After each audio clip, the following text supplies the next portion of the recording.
Hey guys, welcome back. I lost today. Um, so I didn't trade on the S&P. I traded on the Nasdaq. So what had happened was I was bearish because what did I see? I see this get tapped into on the bearish, or I mean on the bearish, on during the night, and then I see order flow starting to go lower, and I see price go below this. Okay, I did mark this out. I don't know why that isn't. And then also price did like retrace a little bit higher on this. It did retrace a tiny bit on this what do you call it? It did go up onto the the order block, and then it also came up to the equilibrium. So I was just so bullish. And then on top of that, look, S&P and Nasdaq had a SMT. And then look, on top of that, look what we see. We see this go up into it and fall. This made me super bearish, and it made me really think. And I did see another SMT right here, but it did get neglected completely, as you can see, another SMT. But it did get neglected. I did not go with what the S&P wanted, or said at least. And I was just super bearish, honestly. And as you can see, order flow did go bearish. But you're asking me, hey, why did you lose? Well, I lost because, look, what do I see? I'm waiting for the macro, okay? Alright, macro hits right here, 7:05, 7:10, okay? 7:10 right here. Or, sorry, 7 o'clock right here. I have no clue. I have no clue why I traded on this time. This was, here, let me see. Oh, because look, I see this get tapped into right here. I see this getting tapped into right here. And then also what we can see right here, we see discount price get tapped into also, which was there. So then I waited for the macro, or I mean I waited a little longer, and then, or when I see that retracement, I go on the 1 minute, wait for what?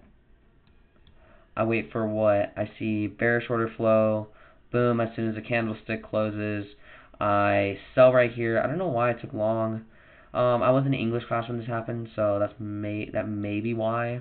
So I see bearish order flow. Okay, this is how I lost, and this is such a dumb way to lose.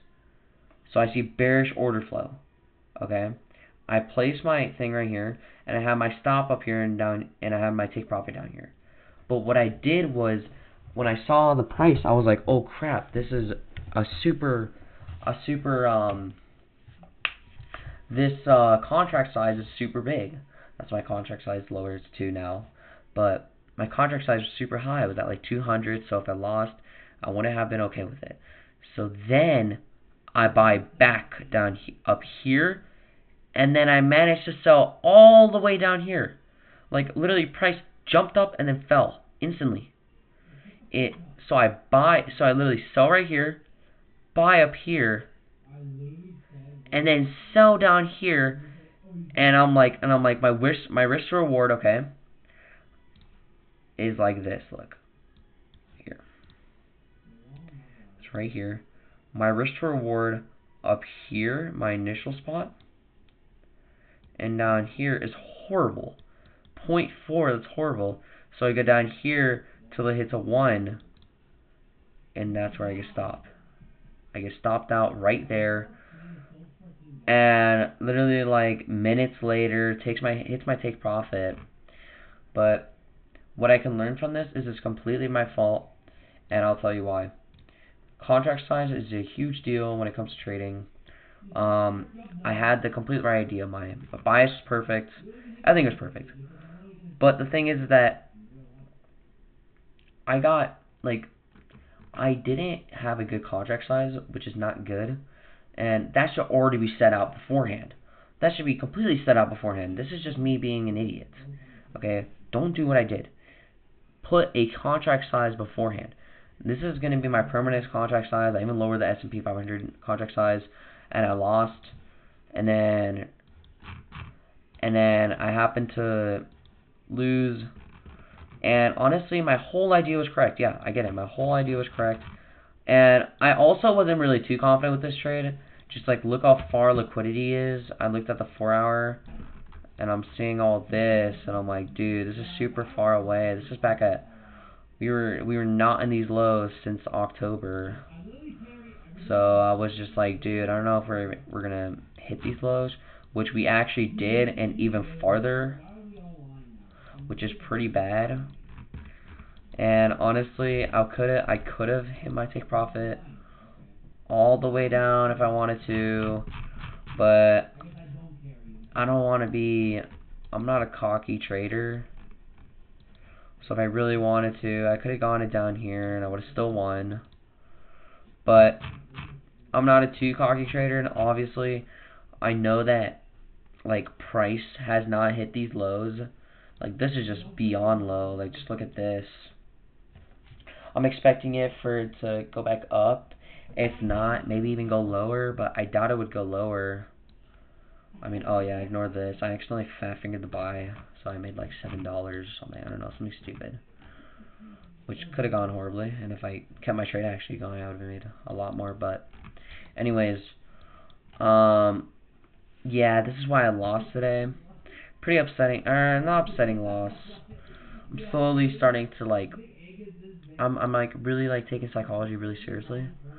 And to be honest with you, like I don't ever wanna like, I don't want psychology to be ever like an issue, ever in trading, ever. Especially when I'm using like real money, I don't want it to be an issue. So I'm trying to get it out of the way. I'm trying to be super like confident with the strategy I have right now, which is working. It is working. It's just the issue is that I'm kinda not too good. I mean, obviously contract size, and also I'm just not like um I'm not like executing on, I mean, at good spots. Like this execution was pretty late, as you can see. I should have executed it up here. This would have been a way better Worcester reward. That would have been a 2.35 up here, like right when, like I should have just done that, bro. Like, I mean, the whole idea is to go up. I don't know why I'm hesitant. I see this little blue candle up, and all of a sudden I'm like, oh wait, it's gonna reverse, but that's unrealistic because I mean, order flow is going down, and then that will literally just defy my whole idea. That would defy my whole idea that this order block's there, this equilibrium's there, this SMT is there, and that's kind of an issue. So next time, tomorrow, oh yeah, tomorrow we're gonna have Jolt's job opening, which I don't think is that big of a deal. I've never seen it be a big of a deal. And then Wednesday we have CPI, which I probably won't trade. I won't trade on CPI. But yeah, that's kind of how it's gonna be. It's gonna go. And yeah, that's really it for today. I'll see you guys tomorrow. Bye.